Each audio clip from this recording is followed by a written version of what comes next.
అధ్యక్ష, విద్య పైన తెలుగుదేశం పార్టీకి ఎప్పుడు ఒక బాధ్యతగా స్వీకరించింది.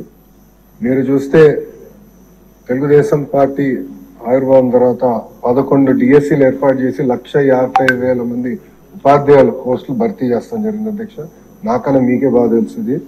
దాంట్లో అధ్యక్ష 9 డిఎస్సీలు చంద్రబాబు నాయుడు గారు గౌరవ ముఖ్యమంత్రి గారు నాయకత్వంలో కూడా జరిగింది అధ్యక్ష. ఈ ప్రభుత్వ అధికారంలోకి వచ్చిన తర్వాత తొలి సంతకం మెగా డిఎస్సీ మీద పెట్టడం జరిగింది అధ్యక్ష. దాంట్లో కూడా అభ్యర్థులందరూ నాకు నా నంబర్ దాదాపు రాష్ట్రం అంతా తెలిసిపోయింది. సో అందరు నాకే డైరెక్ట్ గా మెసేజ్ పెడుతున్నారు.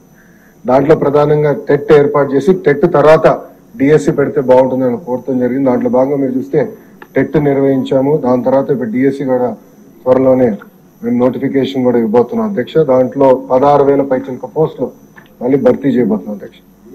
గత ప్రభుత్వం 5 సంవత్సరాల్లో ఒక ఉపాధ్యాయ పోస్ట్ కూడా భర్తీ చేయలేదు, కాలయాపన చేస్తాం జరిగింది అధ్యక్ష.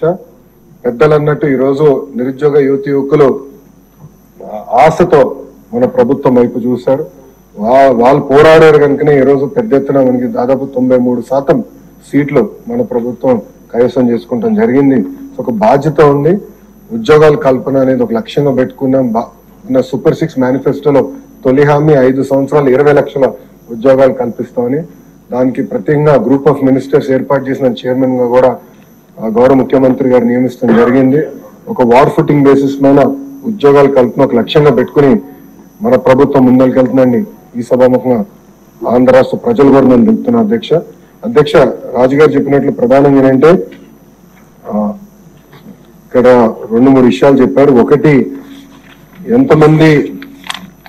ఎంతమందికి ఇంకా అంటే వేకెన్సీస్ ఎంతమందికి ఆర్డర్స్ అనేది ఇష్యూ చేసామనే దానిపైన ఒక డిస్కషన్ ఉంది అధ్యక్ష. గత ప్రభుత్వం నోటిఫై చేసిన వేకెన్సీస్ 4,534 అధ్యక్ష. దాంట్లో అపాయింట్మెంట్ ఆర్డర్స్ ఇప్పటికి ఇచ్చింది 3,939. అంటే ఒక 600 సుమారుగా ఒక 600 వేకెన్సీస్ ఉన్నాయి. గౌరవ సభ్యులు ఇంకెక్కువ ఉన్నాయి అధ్యక్ష. ఆ వివరాలు నేను తీసుకుని దాన్ని ఎట్లా టేకప్ చేయాలో చేస్తా అధ్యక్ష. రెండోది వచ్చేగల పెద్దలు అన్నట్టు రిటైర్మెంట్ బెనిఫిట్స్ అనేది వాస్తవంగా ఎంటీఎస్ కి ఉండదు. సో అది వర్తించదు అధ్యక్ష. ఇంకో పక్కన ఏంటంటే రిటైర్మెంట్ ఏజ్ వచ్చేగల ఎగ్జిస్టింగ్ ఎంటీఎస్ రూల్స్ అనేది 60 సంవత్సరాల ఉంది అధ్యక్ష. సో అది గౌరవ సభ్యులు కోరారు. అది నేను అధికారులతో చర్చించి మాకు గౌరవ ముఖ్యమంత్రి గారితో రివ్యూ మీటింగ్ అయినప్పుడు అది ఎట్లా టేకప్ చేయాలో అది కూడా డిస్కస్ చేస్తాను అధ్యక్ష.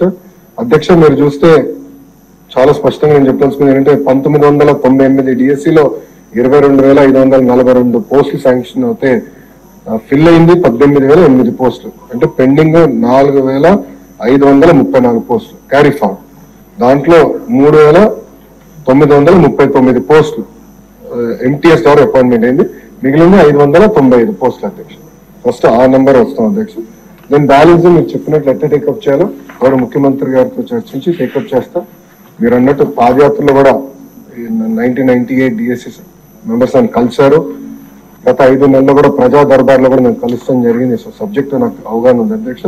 ఒక పద్ధతి ప్రకారం ఇది ముందలు తీసుకెళ్తాం. ఇది ఇంతే కాకుండా అధ్యక్ష, నిరుద్యోగ యువకులు ఒక హామీ విదల్చుకున్న అధ్యక్ష. నేను అధికారులు కూడా నేను చెప్పింది ఏంటంటే అసలు డిఎస్సీ పైన గతంలో ఎన్ని కేసులు పడినాయి, దేనివల్ల పడినాయి, ఎందుకంటే ప్రభుత్వం మనమే మేజర్ లిటిగెంట్ అవుతున్నాం. అట్లా కాదు, గతంలో పడిన కేసులన్నీ స్టడీ చేయండి.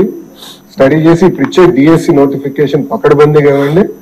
అందరికి అబద్ధమైన డిఎస్సీ నోటిఫికేషన్ ఇవ్వాలి. ఇది మళ్ళీ లీగల్ లిటిగేషన్ లోకి వెళ్ళకూడదు అని చాలా స్పష్టంగా నేను చెప్తాం జరిగింది. అధికారులు కూడా చాలా టైం పెట్టారు దానిపైన అధ్యక్ష. మీ అందరి సహకారంతో one of the best notification త్వరలో మేము ఇవ్వబోతున్నాం. యుద్ధ ప్రాతిపదికంగా పెండింగ్ ఉపాధ్యాయ పోస్టులని కూడా వచ్చే సంవత్సరంలో మేము భర్తీ చేస్తాం. Thank you.